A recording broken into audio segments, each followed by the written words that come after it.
Upaya Malaysia mengklaim warisan budaya Indonesia sudah terjadi berkali-kali. Setidaknya, selain reog, tercatat ada lebih dari 10 warisan budaya lain yang hendak diklaim Malaysia. Warisan budaya tersebut berupa tarian, lagu, makanan, alat musik, pakaian, olahraga, hingga alat kesenian. Lantas apa saja warisan budaya Indonesia yang pernah diklaim Malaysia? Sebelum ke pembahasan jangan lupa klik like, share dan subscribe ya guys.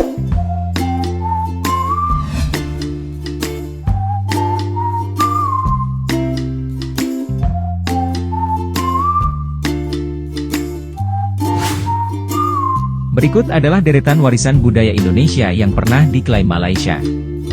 Pencaksilat. UNESCO secara resmi menetapkan pencaksilat dari Indonesia sebagai warisan budaya tak benda. Penetapan tersebut dilakukan saat sidang ke-14 Intergovernmental Committee for the Safeguarding of the Intangible Cultural Heritage di Bogota, Kolombia. Sidang tersebut sepakat menetapkan bahwa pencaksilat masuk ke dalam UNESCO Representative List of the Intangible Cultural Heritage of Humanity. Direktur Jenderal Kebudayaan Kementerian Pendidikan dan Kebudayaan, Hilmar Farid menyampaikan bahwa proses penetapan pencaksilat sebagai warisan tak benda sejatinya cukup panjang, 2 tahun sejak diusulkan pada 2017 silam.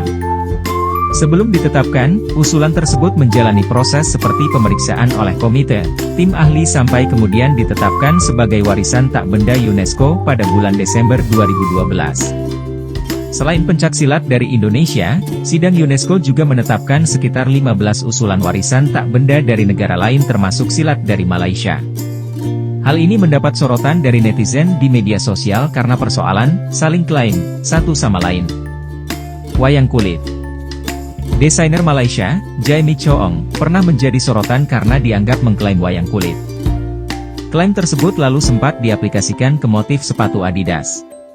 Warganet Indonesia murka dan menggeruduk akun Instagram Singapura. Pihak Adidas Singapura lalu minta maaf. Malaysia kembali dituduh mencontek budaya Indonesia karena Miss Grand Malaysia memakai kostum wayang kulit. Miss Grand Malaysia 2019 Mel Dikwane Abar memakai kostum nasional bertema wayang kulit untuk berlaga di ajang Miss Grand International yang digelar di Venezuela. Lagu Rasa Sayangi. Malaysia juga pernah mengklaim lagu Rasa Sayang-Sayangi milik mereka.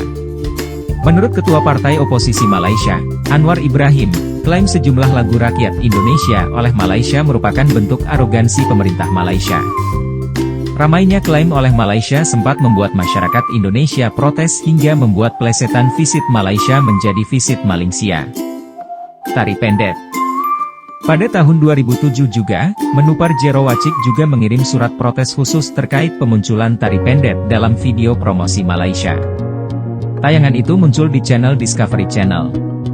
Pihak Kepariwisataan Malaysia mengklaim tak terlibat dalam proses produksi video promosi tersebut. Untuk menebus kesalahan, Discovery Channel lalu membuat tayangan khusus soal tari pendek selama 30 menit. Rendang. Rendang juga pernah diklaim Malaysia. Masyarakat Malaysia sempat mengklaim masakan daging asal Sumatera Barat, Sumbar, yang dimasak menggunakan bumbu rempah dan santan kelapa kental. Kelezatan rendang bahkan diakui mancanegara dengan masuk daftar makanan paling lezat di dunia. Batik. Masyarakat Indonesia juga sempat berang karena batik hendak diklaim pihak Malaysia.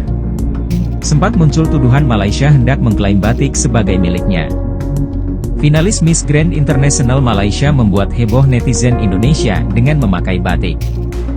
Hal ini bermula saat sebuah perusahaan Malaysia yang mempatenkan sebuah motif batik ciptaan mereka. Lumpia Semarang.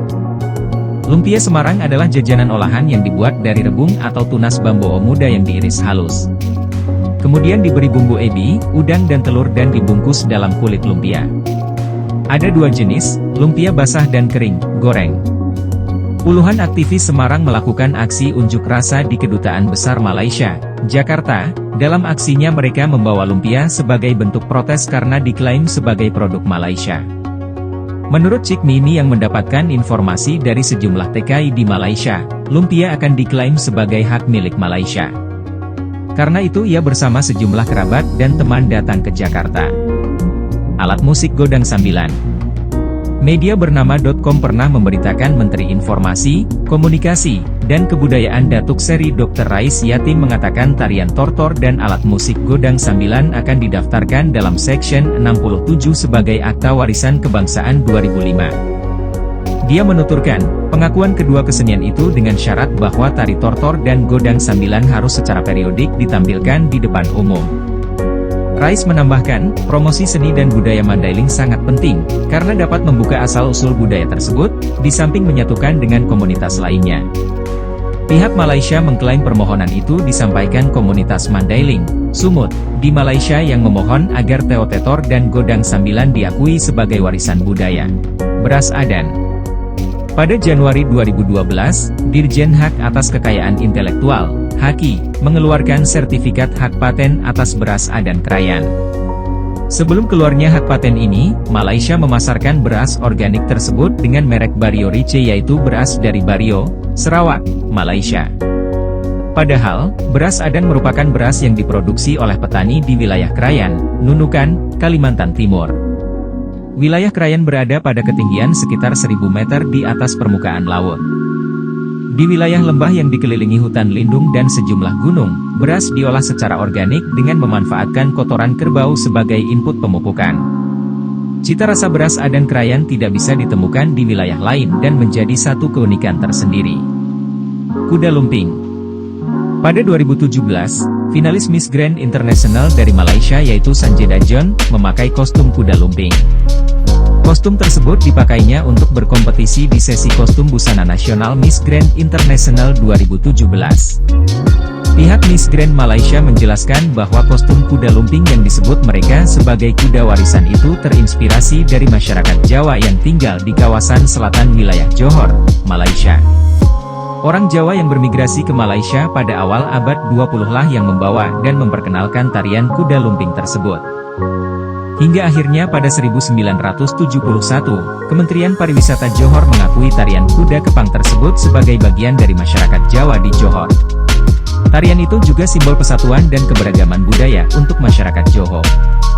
Terima kasih telah menonton video sampai habis. Semoga informasi yang kami berikan dapat bermanfaat dan bisa memberikan wawasan.